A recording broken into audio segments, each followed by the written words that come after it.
Good morning students. आज हम BSc third year के थर्ड पेपर न्यूमेरिकल एनालिसिस की सेकेंड यूनिट के बारे में हम बात करते हैं। सेकेंड यूनिट का पहला टॉपिक है सेंट्रल डिफरेंस इंटरपोलेशन। और सेंट्रल डिफरेंस इंटरपोलेशन जो है वो समान अंतरालों के लिए काम में लिया जाता है। पूर्व जो हमारा टॉपिक था पहला चैप्टर, उसमें हमने बात की थी समान अंतरालों के लिए न्यूटन्स फॉरवर्ड और न्यूटन बैकवर्ड इंटरपोलेशन फॉर्मूले की। न्यूटन बैकवर्ड और न्यूटन फॉरवर्ड जो इंटरपोलेशन है उसमें हमने बात की थी यदि हमें जो दिए गए डेटा हैं एक्स और एफ एक्स, उदाहरण के लिए 10, 20, 30, 40 और इस पर इनके मान दिए हैं 50, 56, 71 और 80। तो यदि हमें अज्ञात जो चर है x बराबर 12 पर इसका मान ज्ञात करना हो y का, तो हम न्यूटन का फॉरवर्ड इंटरपोलेशन फॉर्मूला काम में लेते हैं।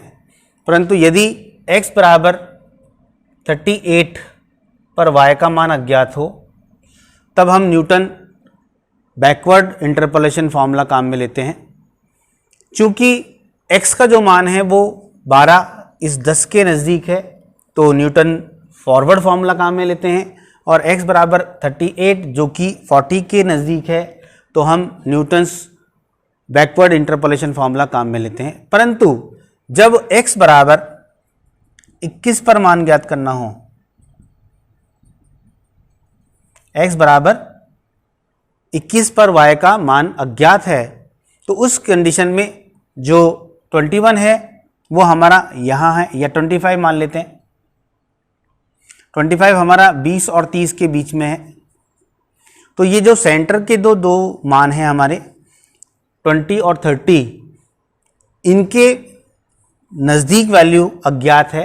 तो उस कंडीशन में जब हम न्यूटन फॉरवर्ड और न्यूटन बैकवर्ड फार्मूला यदि हम काम में लेते हैं तो जो हमारा y का जो मान है वह सन्निकटन मान से काफ़ी विचलित होता है या डेविएट हो जाता है। इसलिए हमें सेंट्रल इंटरपोलेशन फॉर्मूले की आवश्यकता पड़ती है। सेंट्रल इंटरपोलेशन फॉर्मूले हमारे 4 हैं, जो कि है पहला गॉस फॉरवर्ड इंटरपोलेशन फार्मूला, दूसरा गॉस बैकवर्ड इंटरपोलेशन फार्मूला, फिर स्टर्लिंग फार्मूला और चौथा है बेसल फार्मूला। हम एक एक करके इनकी बात करेंगे। उससे पहले हम बात करते हैं ऑपरेटर्स की। कुछ ऑपरेटर्स हमने पहले अध्याय में भी पढ़े थे। ये इसका इंट्रोडक्शन पार्ट था, कब हम सेंट्रल इंटरपोलेशन फॉर्मूला काम में लेते हैं। अब हम कुछ ऑपरेटर्स की बात करते हैं।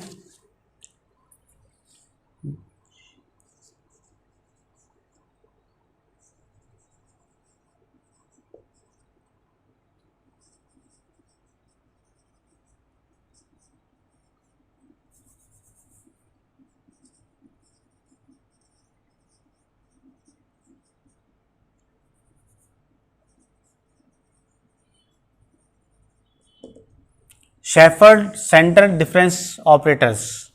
इसका पहला ऑपरेटर जो है वो है centre difference operator.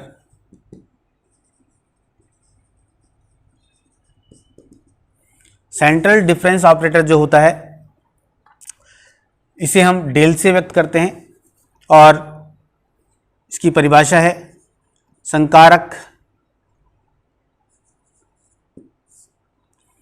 e to the power half minus e to the power minus half को केंद्रीय अंतर संकारक कहते हैं। इसे प्राय डेल्टा से व्यक्त करते हैं, अर्थात यथा del is equal to e to the power half minus e to the power minus half, और हम इसे ऐसे लिख सकते हैं del of F X e to the power half minus e to the power minus half of F X. यहाँ से अगर e to the power minus half हम कॉमन निकाल लेते हैं तो ये हो गया e minus I of F X, और e to the power minus half e minus I जो कि हमने पहले पढ़ा है, e minus I is equivalent to forward operator. तो ये हमारा जो मान है वो forward operator of F X है। Therefore this del is equivalent to e to the power minus half of this. तो ये हमारा है पहला ऑपरेटर जो कि कहलाता है सेंट्रल डिफरेंस ऑपरेटर।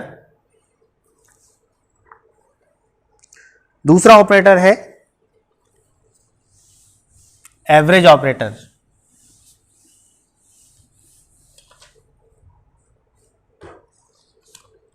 या औसत संकारक।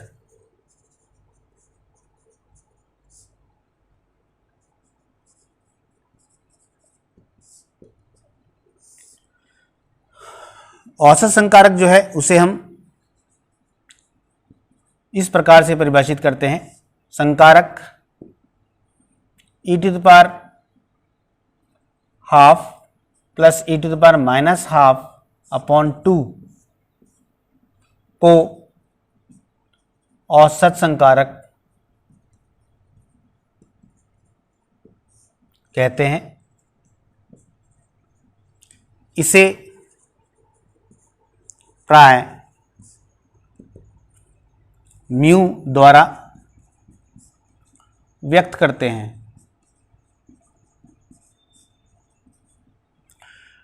अर्थात यथा mu is equivalent to half of e to the power half plus e to the power minus half.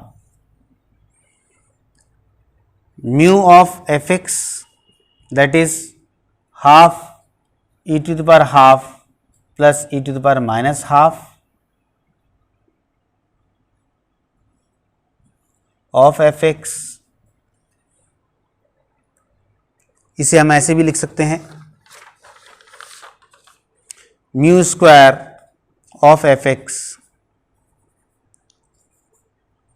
That is 1/4 e to the power half plus e to the power minus half whole square F X, और we can write it as 1/4 e to the power half minus e to the power minus 1/2 whole square minus 1/4। Actually 1/4 बाहर है तो +4, क्योंकि इसको जब open करेंगे तो +4। ये simple algebra a plus B whole square can be written as a minus B whole square plus 4ab। ये वाली प्रॉपर्टी हमने यहाँ लगाई है।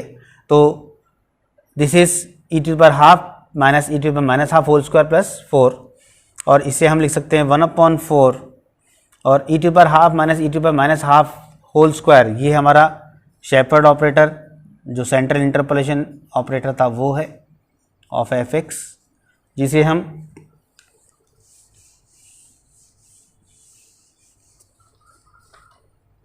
Therefore mu square is equivalent to 1/4 से अंदर मल्टीप्लाई कर देते हैं तो I plus del square by 4।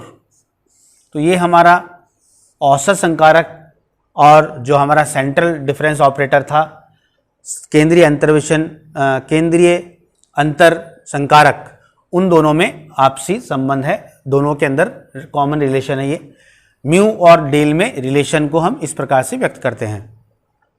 अब हम बात करते हैं एक एक करके जो हमारे सेंट्रल डिफरेंस ऑपरेटर हैं उनकी। तो सेंट्रल डिफरेंस ऑपरेटर की तो बात हम कर चुके हैं। अब हम बात करते हैं सेंट्रल डिफरेंस इंटरपोलेशन फॉर्मूलाज की। तो जो पहला फॉर्मूला है हमारा सेंट्रल डिफरेंस इंटरपोलेशन का, वो है गॉस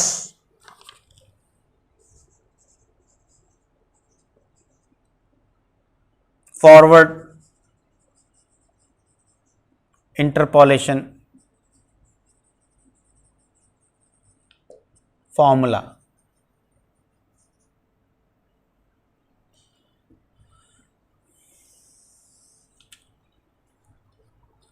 मान लेते हैं, माना फलन YU, y ऑफ u, चर u के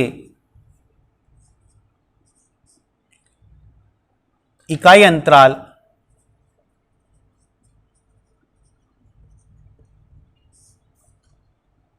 वाले जो चर हैं हमारे वाले मान -3, -2, 1, 0, 1, 2 अप टू सो ऑन, इनके संगत YU के मान y of -3, y of -2, y of 1, y0, y1, y2 up to so on है। हमने मान लिया यहाँ पर u इकाई अंतराल वाला जो चर है हमारा, उसके जो मान है वो -3, -2, 1, 2, 1, 0, 1, 0, 1, 2, 3 अप टू सो ऑन है, और ये इनके संगत इसके फलनीय मान है, जहाँ u बराबर x minus x0 upon h होता है। यहाँ पर x जो है वो हमारा अज्ञात चर है, x0 हमारा जो मध्य मान हमने लिया है, जिसे हम x0 मतलब हुआ हमारा मूल बिंदु पर स्थित जो हमारा चर है वो, और h हमारा है समान अंतराल, जो हमारा कॉमन डिफरेंस है वो h है। तब गॉस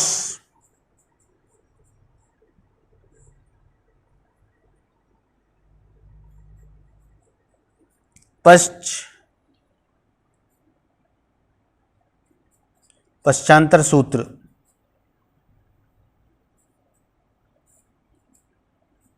निम्न होता है, YU equals to y0 plus u for first forward difference of y0, u plus 1 upon 2 factorial u minus 1 upon 2 factorial del square y minus 1, then u plus 1 u minus 1 upon 3 factorial del cube y minus 1 plus u plus 1 u minus 1 u minus 2 divided by 4 factorial del raised पर 4 y minus 2 and so on. ये हमारा Gauss पश्चांतर सूत्र है। Gauss द्वारा दिया गया पश्चांतर सूत्र, इसमें हम YU हमारा अज्ञात है, y0 हमारा जो मूल बिंदु पर फलनीय मान है वो है, u हम इस फॉर्मूले से कैलकुलेट कर लेते हैं, डेल y0 ये हम जो संक्रिय सारणी बनाते हैं उससे, संक्रिय सारणी या फॉर अंतर सारणी, वहाँ से del y0 u minus 1 upon 2 factorial del square y minus 1 u plus 1 u minus 1 upon 3 factorial del cube y minus 1 and so on. तो ये हमारा गॉस फॉरवर्ड इंटरपोलेशन फॉर्मूला है।